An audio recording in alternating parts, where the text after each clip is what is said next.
Tenth की इस विदाई समारोह के संचालन कर रहे हैं हमारे विद्यालय के विद्वान शिक्षक रोहन किरण सर। हमारे विद्यालय के आज इस मुकाम तक पहुंचाने में जो अहम भूमिका आपके हर विद्यालय के गतिविधि में जो बढ़ चढ़ कर जिनके श्रेय से आज मेरा विद्यालय इस मुकाम पर पहुंचा है, हमारे विद्वान शिक्षक Pal sir, Anil sir, Tiwari sir और सभी मेरे विद्यालय के शिक्षकगण, मेरे प्यारे बच्चों, आज यह विदाई समारोह का यह 12वां बैच है। 2013 में पहला बैच, 2011 में यह विद्यालय को अपग्रेड करके हाई स्कूल बनाया गया था। तब से मैं भी बहुत भावुक व्यक्ति हूँ और बहुत ही अपने आप को अंदर से मजबूती प्रदान करते करते आज तुम लोग के सामने बोलने के लिए खड़ा हुआ होगा। तुम लोग चाहोगे कि हम वो नहीं बोलते रहो। आप लोग के अभी भविष्य के बारे में बहुत सारा मार्गदर्शन देना है। अगर इस तरह से आप लोग कीजिएगा तो हम बोल नहीं पाएंगे। बहुत सारा अभी यहाँ से लेकर के परीक्षा हॉल तक बहुत सारा आप लोग के लिए गाइडलाइंस है, बहुत सारा अभी बताना है। और अभी आपको मैं जब बोल रहा हूँ कि आपका भी विदाई यह हमारे विद्यालय का जो एक सिस्टम चला रहा है कि बच्चों को जब एडमिट कार्ड हम लोग देते हैं तो एक समारोह अभी, लेकिन इस साल का पैटर्न चेंज है। अभी आप लोग को विद्यालय में पुनः आना है बेटा। अभी आपका प्रैक्टिकल एग्जाम, अभी तो आधा एग्जाम होगा वहाँ। 80 नंबर का परीक्षा देने जा रहे हो, 20 नंबर का परीक्षा तो अभी यहाँ स्कूल में होना है।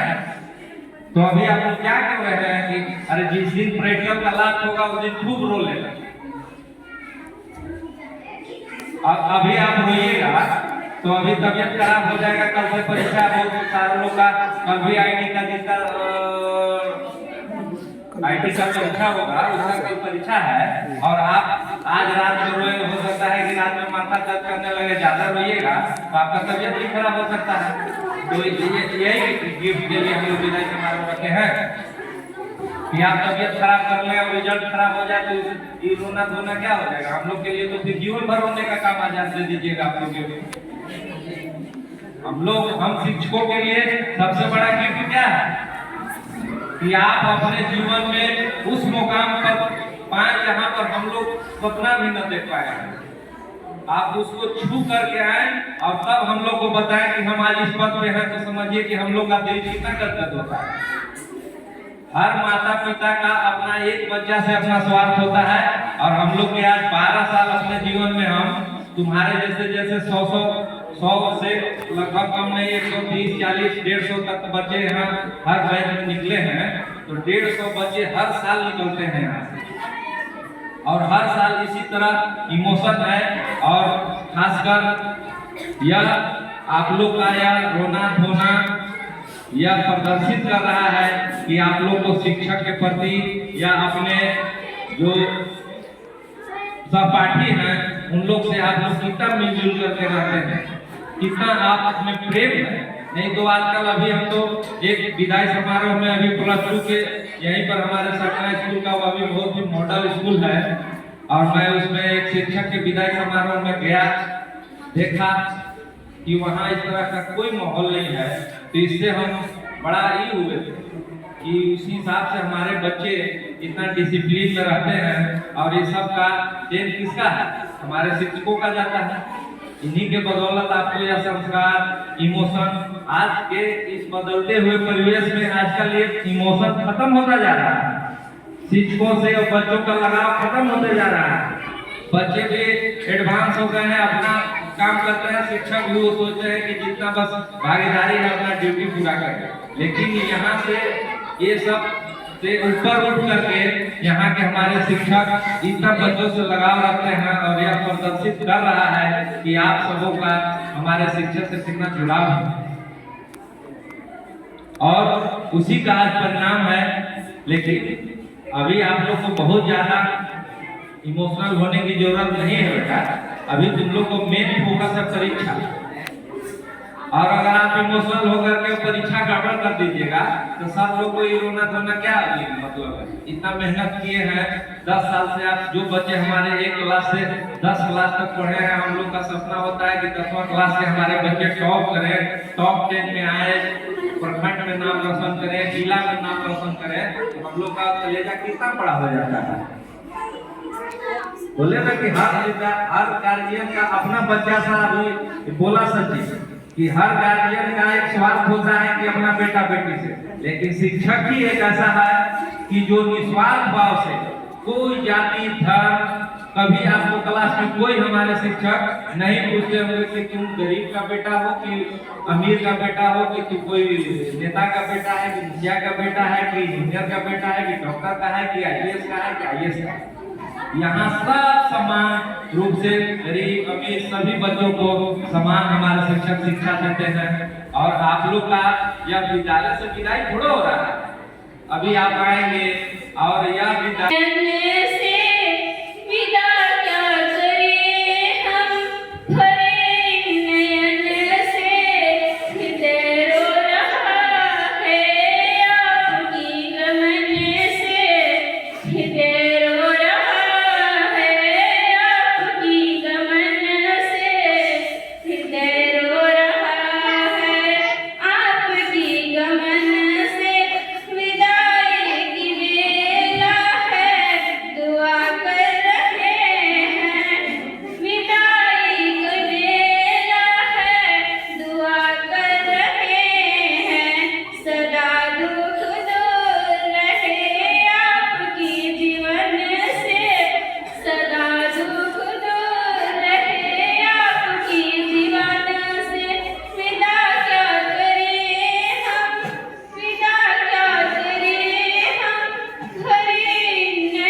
आप लोग को आज सब दिन मैं कहानियां सुनाते आया हूँ, आज भी आपको एक बहुत ही खूबसूरत कहानी सुना रहा हूँ।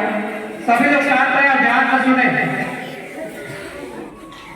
एक बार की बात है, एक बूढ़ी माता जी थी, वो जहाँ भी रहती थी हमेशा मंदिर में जाया करती थी, चाहे वो जहाँ भी हो, घर पे हो, बाहर हो, जहाँ भी रहती थी वो मंदिर जाया करती थी। तो आजकल के फैशन में आप देखे होंगे कि जो मंदिर लोग जाते हैं तो पूजा करने से ज्यादा ध्यान उन लोगों का फोटो पे रहता है, मंदिर का फोटो खींचेगा, अपना फोटो खींचेगा। तो वो माता जी बड़ी परेशान रहती थी, बोलती है कि आजकल लोग पूजा कम और दिखावा ज्यादा करते हैं। आप लोग को समझ में आ गया? फोटो ज्यादा हो रहा है, भक्ति कम हो रहा है, बस जाएगा फोटो खींचेगा, मंदिर का खींचेगा, स्टेटस लगाएगा, है ना, भक्ति कम हो रहा है। तो वो जब गए मंदिर में गई तो पुजारी जी से पूछी कि एक बात बताइए पुजारी जी कि इन लोग आजकल पूजा पाठ में बड़ा ढोंग हो गया है, सब लोग दिखावा खाली कर रहे हैं। तो पंडित जी बताए ठीक है, इसका उपाय हम आपको बताते हैं। तो बोले कि अगला दिन आप पैदल आइएगा घर से, लोटे में पानी ले जाइएगा और यह ध्यान रहे कि उस लोटे में से पानी नहीं गिरना चाहिए, एक बूंद भी पानी नहीं गिरना है। और आपको मंदिर के 5 परिक्रमा जो मिलते हैं चलते हैं, 5 परिक्रमा मतलब 5 बार आपको मंदिर के किनारे किनारे घूमना है। तो महिला गई, अगले दिन अपने घर सुबह आई, पानी हाथ में ली हुई है और उसका ध्यान है कि 5 बार घूम गई, उसका ध्यान सिर्फ कहाँ है कि पानी न गिर जाए मेरा। अगले दिन वो जब पूजा करने आई थी तो क्या ध्यान दे रही थी, वो फोटो ले रहा है, वो उन्हें ये कर रहा है, नहीं, उसका ध्यान केवल किसके है, लोटा पे, पानी एक बूंद नहीं गिरना है। पंडित जी बोले हैं कि पानी एक बूंद नहीं गिरना चाहिए। तो उनका माता जी का ध्यान लगा कि लोटा पर था कि पानी गिर न जाए। तो 5 बार घूमी और फिर पंडित जी पास गई। तो पंडित जी पूछे कि पानी तो नहीं गिरा? तो बोली कि नहीं नहीं, एक बूंद भी नहीं गिरा है, हमने 5 परिक्रमा किया है मंदिर का। तो बताने लगे कि आज आपको क्या क्या चीज दिखाई दिया, कोई फोटो ले रहा था, कोई मंदिर का फोटो, कोई अपना लोटा पर ही ध्यान आकर्षित किए थे कि मेरा कहीं लोटा का पानी गिर न जाए। तो समझाया कि यही वास्तविकता है कि जो आदमी जिस हिसाब से सोचता है, आप अगर जब पूजा पाठ में 100% दे रहे हैं तो आपका ध्यान नहीं जाना चाहिए इधर उधर, आपका ध्यान सिर्फ लोटा पे रहा और दूसरे लोगों पर नहीं रहा। तो ये हमारे जिंदगी में सिखाता है कि जब कोई लक्ष्य बना लेते हैं और बाकी कोई कुछ भी कहे तो उसको हमको फर्क नहीं पड़ता है। और जब हम खाली समय में होते हैं तो दूसरों पर शिकायत देखेंगे, फल्ला क्या कर रहा है वो देखेंगे, और जब अपने लक्ष्य की ओर, पढ़ाई की ओर जाएंगे, कोई कुछ भी कहे कोई ध्यान नहीं जाता है। तो एक कहानी से शिक्षा हमें यही मिलती है कि हम जब एक लक्ष्य बनाते हैं तो मेरा फोकस सिर्फ लक्ष्य पे आना चाहिए, दूसरा क्या कर रहा है क्या नहीं कर रहा है उस पे नहीं जाता है। फेयरवेल भी करते हैं। फेयरवेल 2 शब्दों से मिलकर बना है, फेयर और वेल। फेयर का अर्थ होता है सफर करना और वेल का अर्थ होता है अच्छा सफर करना। तो दोनों का शाब्दिक अर्थ होता है जीवन में अच्छे तरक्की, अच्छे सफर करना। और इसका विदाई का कोई और शाब्दिक अर्थ नहीं होता। शिक्षक और छात्र के बीच, विद्यार्थी के बीच बहुत ही गहरा संबंध होता है। शिक्षक छात्रों को बहुत ही अनुशासन, पाठन पठन की क्रिया आदि सिखाता है और छात्रों से भी शिक्षक को बहुत कुछ सीखने को मिलते हैं। शिक्षक ही एक ऐसा व्यक्ति है जो कि बिना स्वार्थ के सभी बच्चों को एक साथ शिक्षा देता है। हमारे माता पिता भी एक स्वार्थी काम करते हैं, वे सोचते हैं कि हमारा बेटा ही आगे बढ़े, लेकिन शिक्षक ऐसा नहीं करता है। शिक्षक सबको एक भाव से पढ़ाता है। आप शिक्षक का संबंध एक दोहे से समझ सकते हैं। गुरु ब्रह्मा गुरु विष्णु गुरु देव शंकर, गुरु ब्रह्मा गुरु नमः। गुरु है विष्णु है, गुरु है भगवान शंकर है, गुरु है भगवान ब्रह्मा है और गुरु का संबंध सबसे अलग होता है। संसार में सबसे महान गुरु ही होता है। शिक्षा प्राप्त करने से हमें नौकरी नहीं मिलती है। शिक्षा प्राप्त करने का अवसर सिर्फ नौकरी नहीं है। अगर आप शिक्षित रहेंगे तो अगला आने वाला पीढ़ी भी शिक्षित होगा। मैं इतना ही कहकर वाणी को विराम करता हूँ।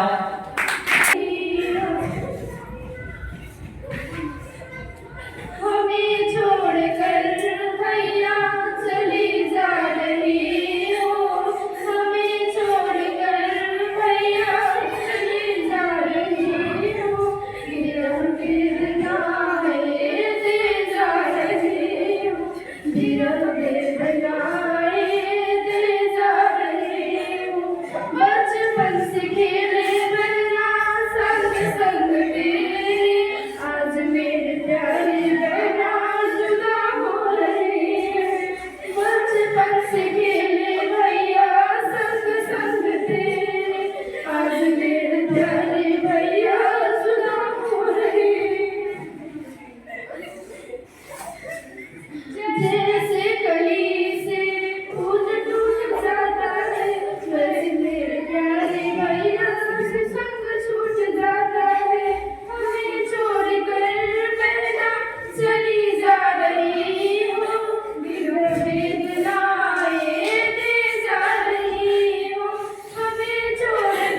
तुम चले जाओगे लेकिन तेरी यादें रह जाएंगी।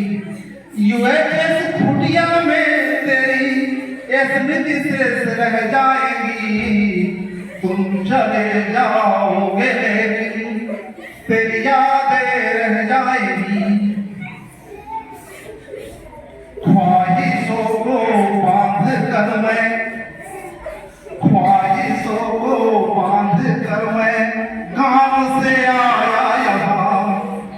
ख्वाहिशों को बांध कर मैं गांव से आया यहाँ। ख्वाहिशों के इस परिसर में ख्वाहिशें शेष रह जाएगी। तुम चले जाओगे लेकिन तेरी यादें रह जाएगी। मुश्किलों से जब मिलो, ध्यान देना, बड़ी इंपॉर्टेंट पंक्ति है, जीवन का आदर्श है, जीवन का सच्चाई है। मुश्किलों से जब मिलो आसान होकर ही मिलो। जब भी तुम मुश्किल से मिलो तो घबराए कर नहीं मिलना, हालात विपरीत बनेगी लेकिन उसमें तुमको सहज बन के रहना है। मुश्किलों से जब मिलो आसान होकर ही मिलो। देखना एक दिन भी मुश्किल आसान होकर रह जाएगी। तुम चले जाओगे लेकिन तुम्हारी यादें रह जाएंगी। ख्वाहिशों को बांध कर मैं गांव से आया यहाँ। एक ख्वाहिश लेकर के तुम भी आए हो, हम भी आए हैं। वह ख्वाहिश क्या है? आगे बढ़ने की, आगे बढ़ने की, लेकिन कुछ ऐसी वैसा काम मत कर देना जिसके कारण ख्वाहिशों को बांध कर मैं गांव से आया यहाँ। ख्वाहिशों के शहर में यहाँ है, हर कोई ख्वाहिश लेकर आया है। इतना मेहनत करो तुम्हारा ख्वाहिश पूरा हो जाए।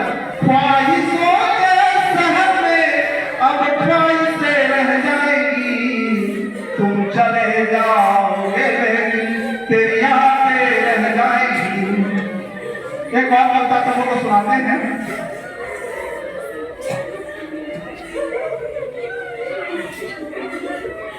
बड़े जीवन का आदर्श है ये। नदियाँ धीरे धीरे बहना, नदियाँ नदियाँ धीरे धीरे बहना, नदियाँ। जहाँ नदी, हमने नदी को उपक्रम बनाया है। जीवन क्या है? नदी समान, नदी समान हमेशा आगे बढ़ते रहना।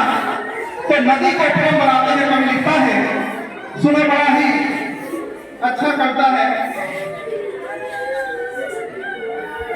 नदियाँ धीरे धीरे बहना, नदियाँ घाट घाट से कहना, नदियाँ नदियाँ धीरे धीरे बहना, नदियाँ घाट घाट से कहना, नदियाँ मीठी मीठी है तेरी धार,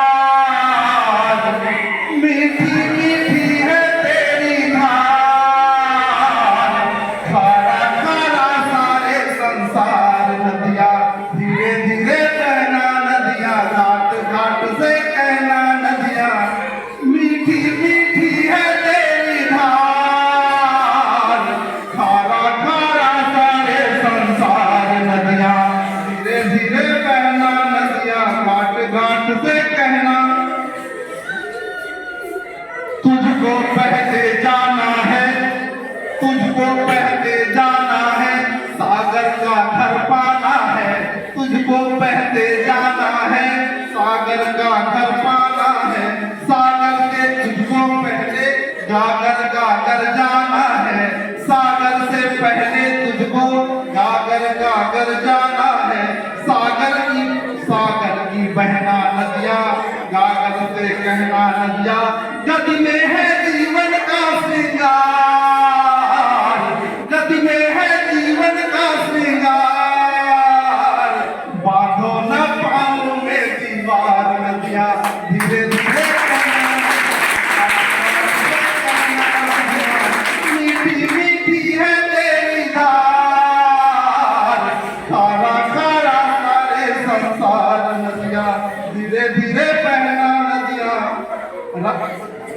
सुनना, रास्ते मुश्किल होते हैं, रास्ते मुश्किल होते हैं, फिर भी हासिल होते हैं, रास्ते मुश्किल होते हैं, फिर भी हासिल होते हैं।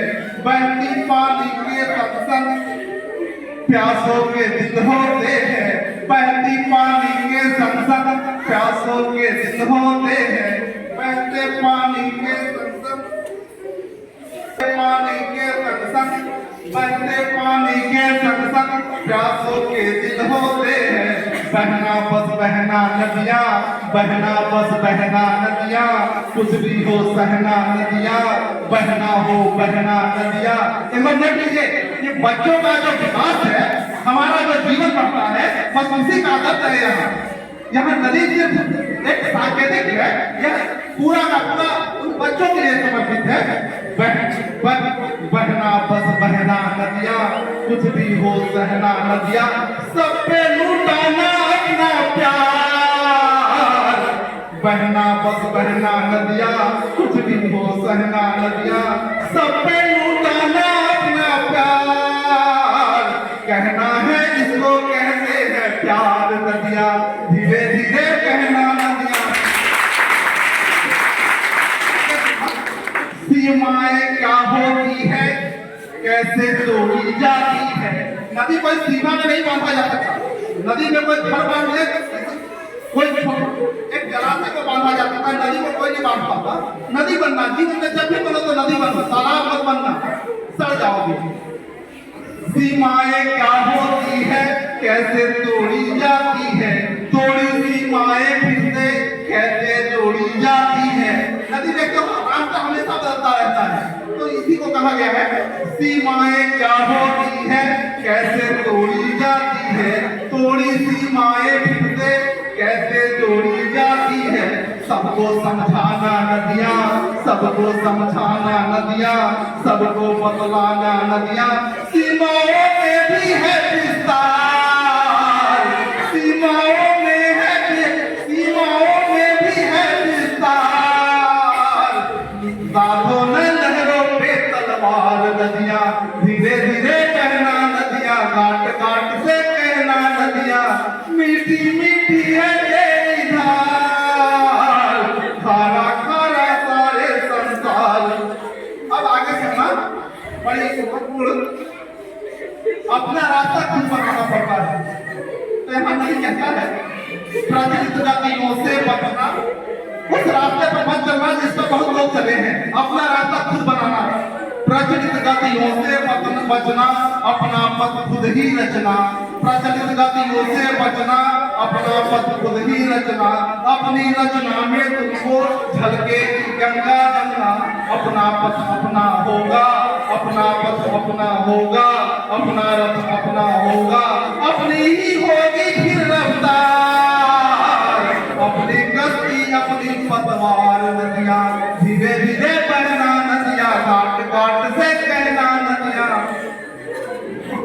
अब सुनो, बहुत बहुत तुम मैट्रिक के बाद का सुनो। सागर के घर जब जाना थोड़ा, मैट्रिक का परीक्षा जब दे लोगे तब देखो क्या, सागर के घर जब जाना थोड़ा सोना सुस्ता है कि जब कोई लक्ष्य बना लेते हैं और बाकी कोई कुछ भी कहे तो उसको हमको फर्क नहीं पड़ता है। और जब हम खाली समय में होते हैं तो दूसरे को शिकायत देखेंगे, फल्ला क्या कर रहा है वो देखेंगे। और जब हम अपने लक्ष्य की ओर, पढ़ाई की ओर जाएंगे, कोई कुछ भी कहे कोई ध्यान नहीं जाता है। तो एक कहानी से शिक्षा हमें यही मिलती है कि हम जब एक लक्ष्य बनाते हैं तो मेरा फोकस सिर्फ लक्ष्य पे आना चाहिए, दूसरा क्या कर रहा है क्या नहीं कर रहा है उस पर नहीं जाता है। हर वर्ष देखने के लिए मिलता है, लेकिन आप लोगों के लिए यह पहला बार। 10 के बाद आप लोग अब नए जगह पर जाएंगे, लेकिन यह 10 साल जो गुजरा आपको विद्यालय में, वह हमेशा आपके मन में रहेगा। जहाँ भी जाएंगे आपको यह दिन हमेशा याद रहेगा। अब आपको आगे बढ़ने के लिए नए जगह, नए माहौल में नए नए चीजें मिलेंगी, लेकिन यहाँ जो भी सीखे यही आपका आधार है। यह आपको हर जगह काम आएगा। यह जो है जीवन में हर समय आगे बढ़ने के लिए प्रेरित कर रहा है। यह जो विदाई समारोह है यह थोड़ा भावुक होता है, लेकिन भावुक होने से अच्छा है हिम्मत बना के आगे बढ़ने का समय होना चाहिए। इसी पर हम आज आप लोगों को एक संदेश के लिए एक गाना सुनाने वाले हैं।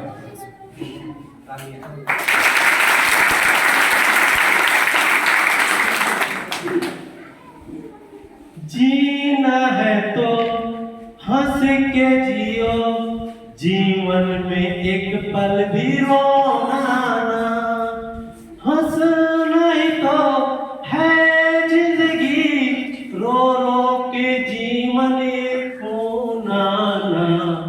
जीना है तो हंस के जियो, जीवन में एक पल भी रोना ना। आज यहाँ जो खो गया वो कल कहीं मिल जाएगा। पतझड़ में जो मुरझा गया वो फिर खिल जाएगा। उम्मीद पे दुनिया टिकी, उम्मीद पे दुनिया चली, मायूस जीवन में होना ना। हंसना ही तो है जिंदगी, हंसना ही तो है जिंदगी, जीवन में एक पल भी रोना ना। जीना है तो हंस के जियो, जीवन में एक पल भी रोना ना। आंसू नहीं मोती है, आंसू नहीं मोती है, पलकों से टूटे ना। कम हो कभी ना एक खुशी, कम हो ना कभी ना एक खुशी, धीरज कभी छूटे ना। दुख दर्द से दिल थाम के, दुख दर्द से दिल थाम के, आंसू से दामन भिगोना ना। जीना है तो हंस के जियो, रो रो के जीवन खोना ना। हंसना ही तो है जिंदगी, जीवन में एक पल भी रोना ना। जीना है तो हंस के जियो, जीवन में एक पल भी रोना ना।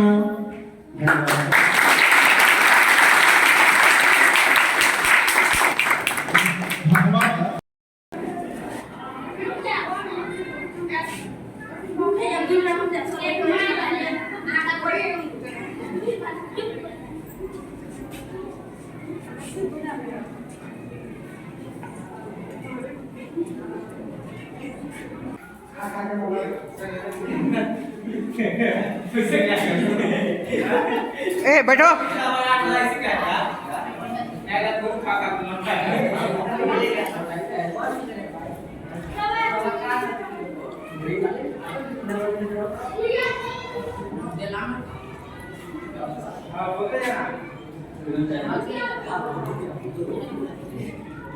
दोनों